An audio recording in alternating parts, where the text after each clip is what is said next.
Assalamualaikum warahmatullahi wabarakatuh. Anak-anak sekalian, siswa-siswi SMP Negeri 1 Pampangan, kelas 7.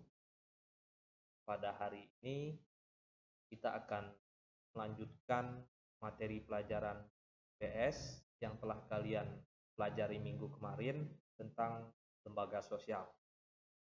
Nah, kali ini kita akan bahas mengenai jenis dan fungsi dari lembaga sosial. Nah, yang pertama ada lembaga keluarga. Nah, lembaga keluarga ini merupakan unit terkecil dari lembaga sosial. Nah, lembaga ini berperan penting dalam membentuk karakteristik individu.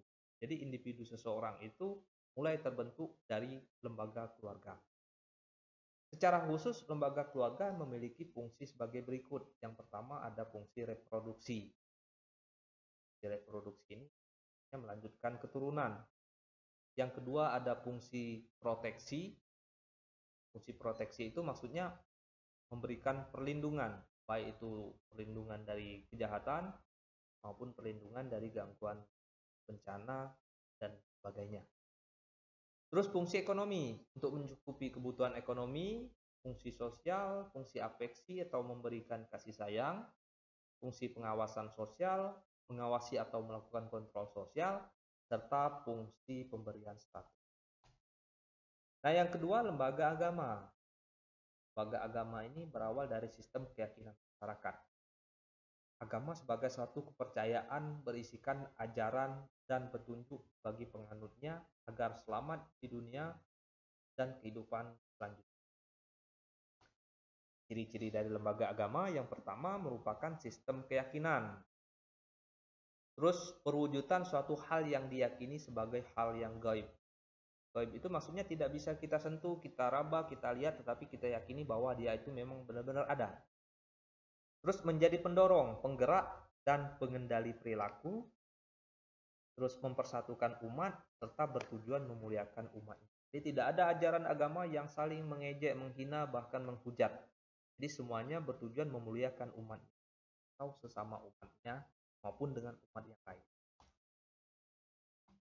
Nah, fungsi dari lembaga agama ada 6 macam ya, sebagai penuntun pedoman hidup bagi manusia dalam hubungannya sesama manusia, manusia dengan Tuhan, dan manusia dengan alam.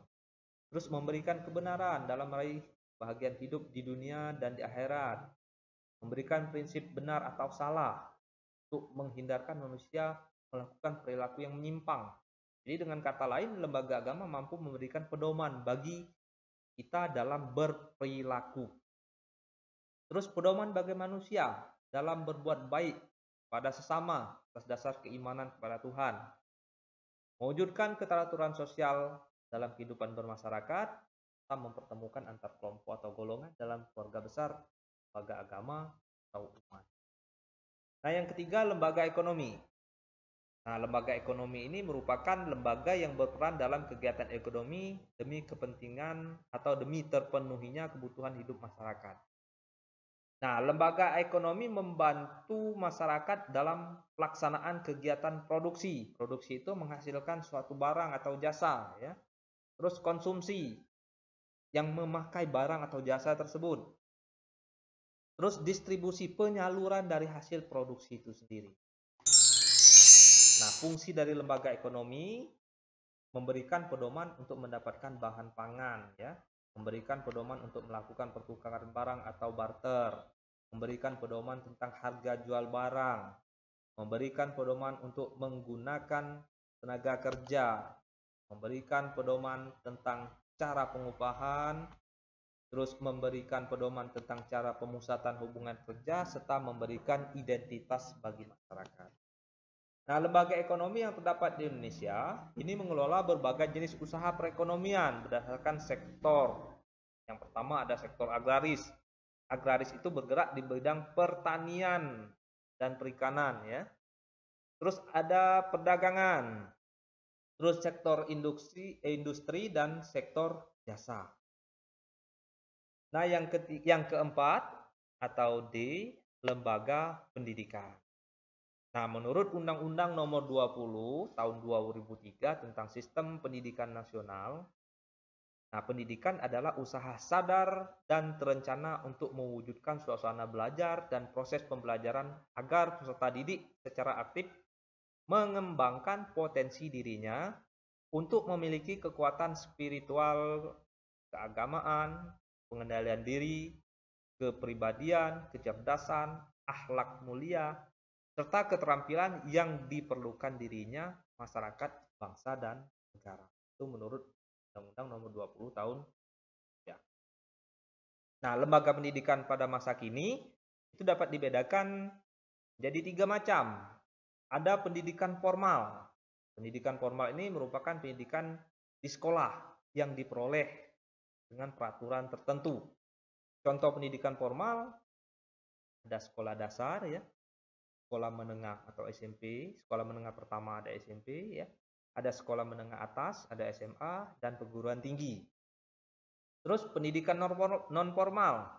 Pendidikan non formal diselenggarakan bagi warga masyarakat yang memerlukan layanan pendidikan sebagai pengganti atau penambah atau pelengkap pendidikan formal. Nah, contoh pendidikan formal adalah lembaga pusat keterampilan atau LPK dan jenis-jenis lembaga bimbingan belajar. Nah, yang ketiga, pendidikan informal. Pendidikan informal ini dapat dilakukan dalam keluarga dan masyarakat.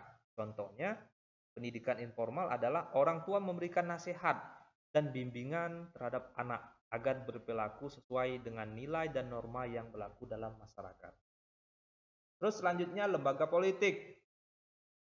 Jadi politik adalah proses pembentukan atau pembagian kekuasaan dalam masyarakat yang antara lain berwujud proses pembuatan keputusan khususnya dalam negara.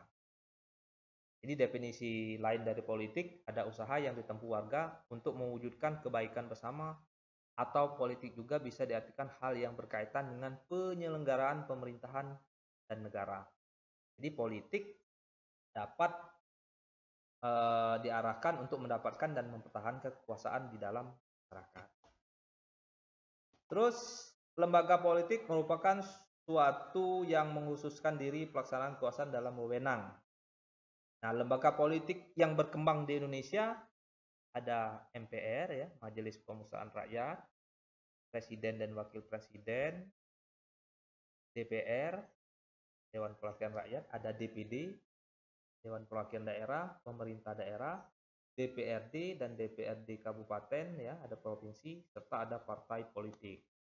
Nah, fungsinya memelihara ketertiban di dalam negeri dengan menggunakan wewenang yang dimilikinya baik dengan cara persuasif atau penyuluhan ya, maupun dengan cara koersif kekerasan, bertindak sebagai penegak hukum, menyelesaikan konflik yang terjadi di masyarakat. Nah, fungsi yang kedua mengusahakan kesejahteraan umum. Jadi merencanakan dan melaksanakan pelayanan sosial untuk mengembangkan pemenuhan kebutuhan pokok masyarakat. Contohnya pengadaan distribusi pangan, sandang, pendidikan dan kesehatan. Sekarang tugas kalian di rumah. Jadi yang pertama, apa yang dimaksud dengan lembaga agama? Tadi sudah Pak jelaskan. Yang kedua, tuliskan ciri-ciri lembaga agama. Yang ketiga, apa fungsi dari lembaga agama tersebut? Terus apa yang dimaksud dengan lembaga ekonomi? Terus apa fungsi lembaga ekonomi? Tuliskan pengertian pendidikan menurut Undang-Undang Nomor 20 Tahun 2003. Jelaskan dan berikan contoh apa yang dimaksud dengan pendidikan formal, pendidikan non formal, dan pendidikan informal. Terus apa yang dimaksud dengan lembaga politik? Tuliskan lembaga-lembaga politik yang ada di Indonesia serta tuliskan fungsi dari lembaga politik. Seperti biasa, tugas kalian buat di kertas di buku latihan di rumah ya.